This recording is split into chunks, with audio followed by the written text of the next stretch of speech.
አለች። የተነሳው አንበሳ ከሚለው ዘመቻዋ አንዱ ክፍል መሆኑ ነው። ኢራን ደግሞ የእውነት ቃል 1ና 2ን ከዚህ ቀደም ፈጽማለችና የእውነት ቃል 3ን እንደምትፈጽም ደግሞ ሳይታለም የተፈታ ያደርገዋል።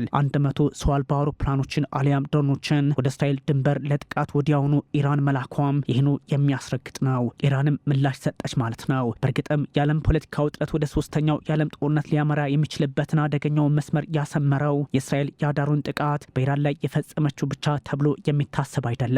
እስራኤልና ኢራን የሳይቀድሙን እንቅደም ወታደራዊ ዛቻ ላይ ቢሰነብቱም የጠቅላይ ሚኒስትር ቤንያሚን ኔታንያሁ መንግስት የከፋውን እርምጃ በኢራን ላይ እንደወሰዱ ተነግሯል። የኢራን የኒውክሌርና ወታደራዊ ጣቢያዎች ማዘዣዎች ሲደበደቡ አድረዋል። የእስላማዊት ሪፐብሊክ ኢራን አብዮታዊ ዘብ አዛዥን ሁሴን ሳላሚን ሳይቀሩ ተገድለዋል። ውጥረቱ መካከለኛው ምስራቅ ላይ እንደማይቆም ማሳያው የበዛ ሲሆን ከ100 በላይ ጥቃቶችን በአንድ ምሽት ለዛውን በኢራን ላይ 5 ዙር የአየር ጥቃት ወጀብ በዛ ላይ በአያቶላ አሊ ኻሜኒ ላይ 8 የተመረጡ ቦታዎች ለዛውም የኒውክሌር ማብላያዎችና ወታደራዊ ኢላማዎች ባላት አቅም ሁሉ ኢራን አጸፋዊ ምላሽ ለመስጠት የሚያስገድዳት የጥቃት ኢላማ እንደሆነ ተነግሯል። አያቶላ አሊ ኻሜኒም እስራኤል ቀንሽን ጠብቂ ሳይሆን ያሉት ለማይቀረው ከባዱ ክንዳችን ተዘጋጅ በመሆኑ የሁለቱ ሀገራት ጦርነት ግልጽ ወደ መሆኑ እንደሆነ የሚያሳይ አድርገዋል። ከ100 በላይ ሰው አልባ አውሮፕላኖች ወደ እስራኤል መዝነባቸውም ይህኑ በእርግጥ የሚያሳይ ነው። ከጥቃቱ ከሰዓታት በኋላ የሆነ ነው። ከባዱን ጥቃት ጠቅላይ ሚኒስትር ቤንያሚን ኔታንያሁ በህልውናችን ላይ ለተጋረጠ ስጋት ሁሉ እጃችን ረጅም መሆኑን ማሳያ አድርገናል ቢሉትም የኢራኑ ሁለንተናዊ መሪ አያቶላ አሊ ኻሜኒ ለሚከፈለው ዋጋ ሁሉ እስራኤል ብቻ ሳትሆን አሜሪካም አብራ ትመታለች ማለታቸው የዳዊት ቤንጉሪዮኑና የአያቶላዎቹ ጦርነት ከቀጠናው ባሻገር ዓለም ላይ እንዲሉ የሚያደርግ ሆኗል። ፕሬዚዳንት ዶናልድ ትራምፕ አስፈላጊ ከሆነ እስራኤልን እንጠብቃታለን እናግዛታለንም ካሉ የመንግስታቱ ድርጅት ዋና ጸሐፊ አንቶኒዮ ጉተሬዝ ወታደራዊ ውጥረቱን ማባባስ ተገቢ አይደለም በሚል ማውገዛቸው፣ ሳውዲ አረቢያ እንዲሁ አስቸጋሪ ሁኔታዎች እየመጡ ነው በሚል እስራኤልን ማውገዟ፣ የኢራን አብዮታዊ ዘብ ኃይል በእስራኤል ላይ አንዳች ምላሽ ነገ ዛሬ ሳልል አለኝ ማለቱ፣ ቻይና በእስራኤል ያሉ ዜጎች ለኢራን አደገኛ አጸፋ እንዲዘጋጁ ማዘዟ፣ ኻሜኒም ለከፋው ጥቃቷ እስራኤል መሪሉን ጊዜ ትጠብቅ ማለታቸው፣ የእስራኤል ጦርም ከአሁኑ ሰዓት ጀምሮ በሙሉ ዝግጅት ላይ መሆኑና ህዝቡ በተጠንቀቅ እንዲቆም ማዘዙ መካከለኛው ምስራቅ የሽብር አዳር እንዳሳለፈና ከዛሬው ጥቃት የነገው ከፍቶ ወደ ሙሉ ጦርነት ሀገራቱ የማምረታቸውን ነገር የሚያስረግጥ አድርጎታል።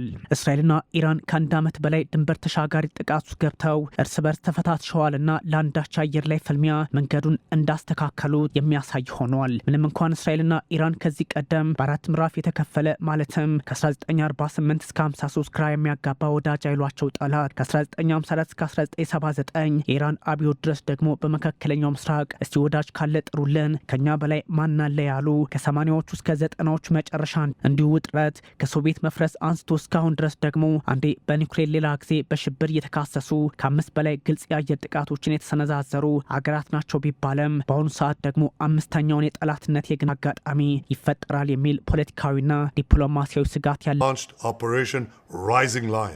ከተወሰነ ሰዓታት በፊት እስራኤል የተነሳው አንበሳ ዘመቻዋን በኢራን ላይ ፈጽማለች።